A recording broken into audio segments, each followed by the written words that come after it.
अगर हम बात करें सेल के शेप की, तो अलग अलग ऑर्गेनिजम्स के अलग अलग टाइप के शेप्स होते हैं। जैसे कि यहां पर अगर हम बात करें अमीबा, जो कि एक यूनिसेलुलर ऑर्गेनिज्म है, उसका सेल शेप कोई रेगुलर या फिक्स्ड नहीं होता।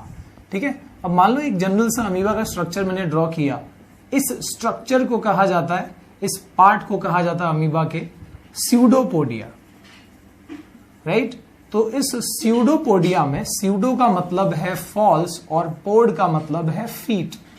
तो इनका जो ये स्ट्रक्चर है, ये उनको चलने फिरने के काम में, लोकोमोशन के काम में हेल्प करता है। इसके अलावा फूड ट्रैप करने के लिए भी वो इसी स्यूडोपोडिया का यूज करते हैं। इसके लिए इनका ये एक सेल है और इनका जो शेप है वो काफी वेरी करता होता है।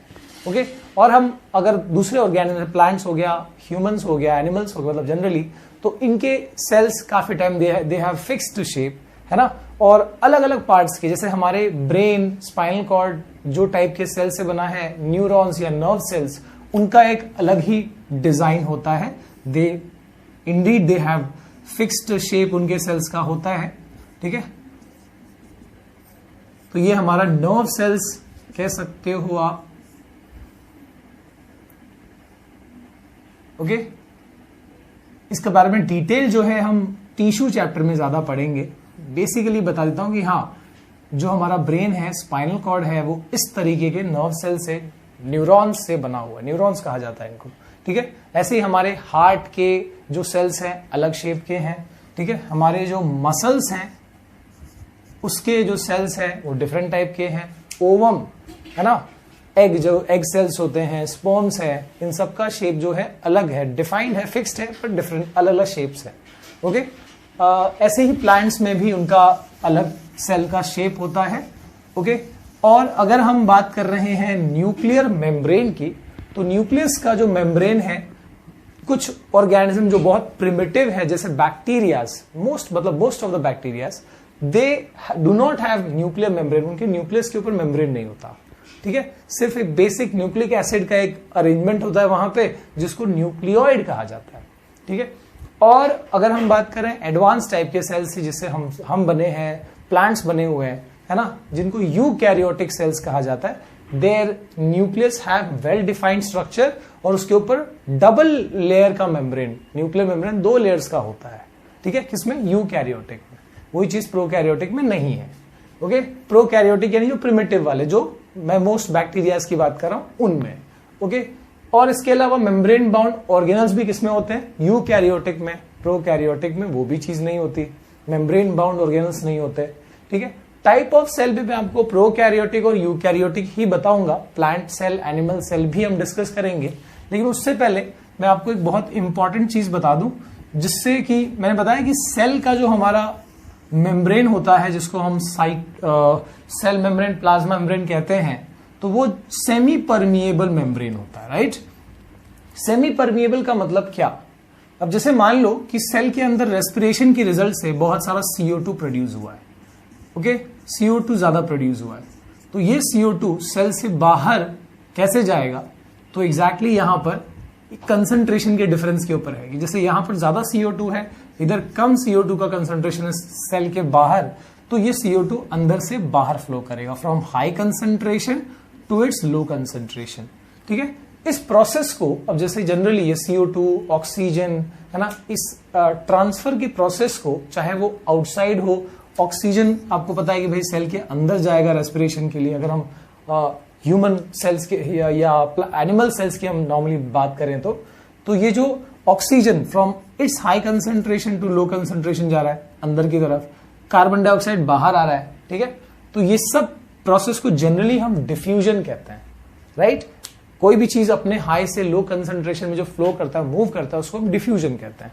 और अगर यही चीज वाटर के हिसाब से हो रही है, मान लो सेल के बाहर ज्यादा वाटर का कंसंट्रेशन है, अंदर कम है, तो ऐसे में सेल में वाटर अंदर जाएगा, सेल स्वेल कर जाएगा, और इस प्रोसेस को, अभी ये भी डिफ्यूजन है, पर इस वाटर के फ्लो के प्रोसेस को हम ऑस्मोसिस कहते हैं। याद रखो, जब कोई भी मटेरियल सेल के इस मेम्ब्रेन से, जो प्लाज्मा मेम्ब्रेन है, इसके अंदर या बाहर फ्लो कर रहा है, in general that process is called diffusion.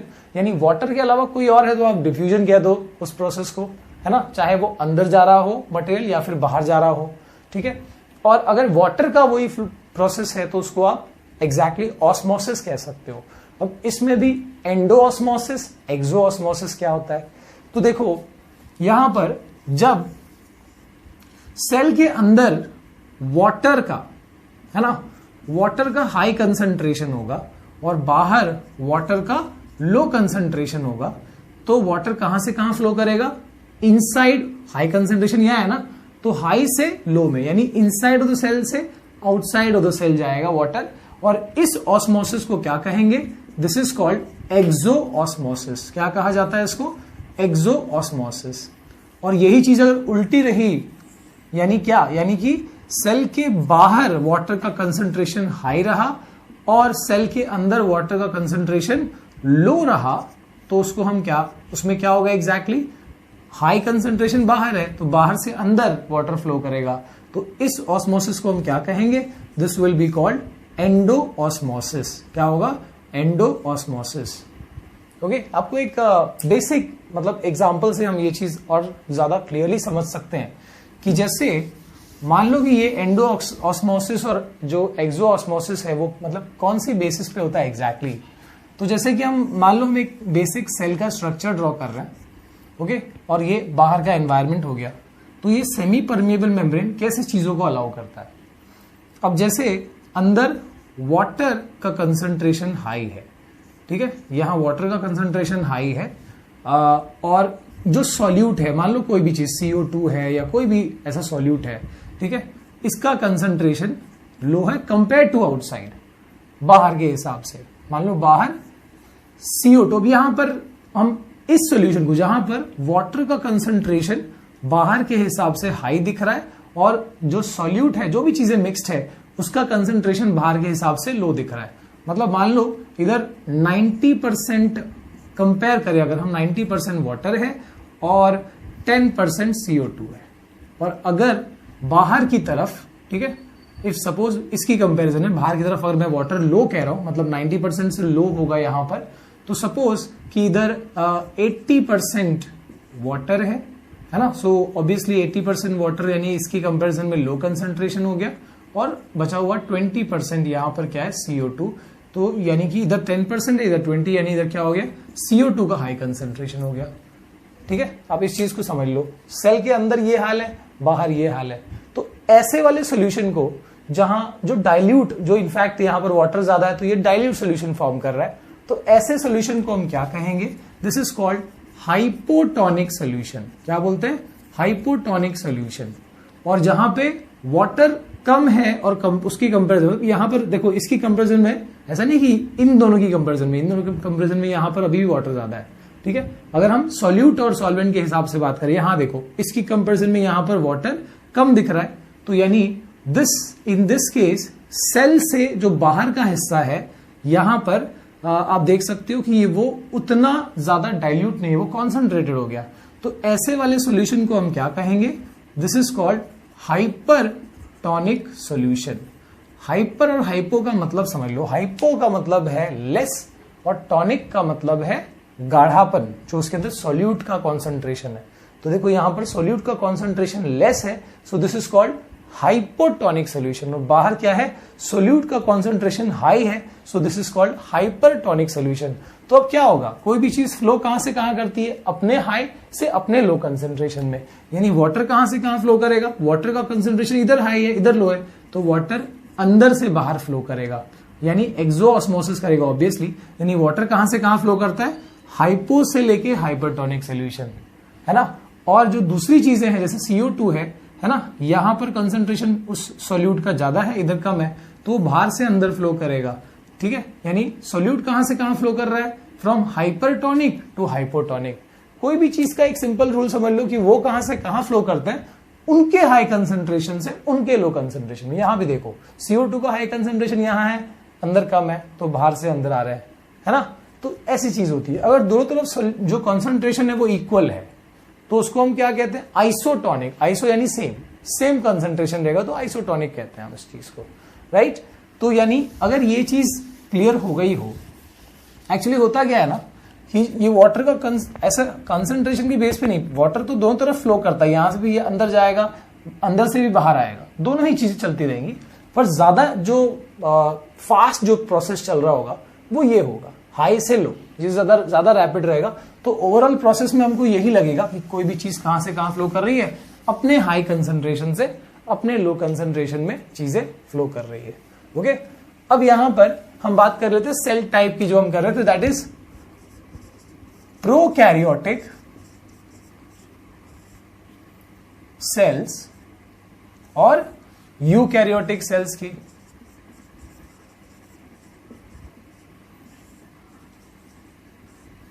क्या डिफरेंस है?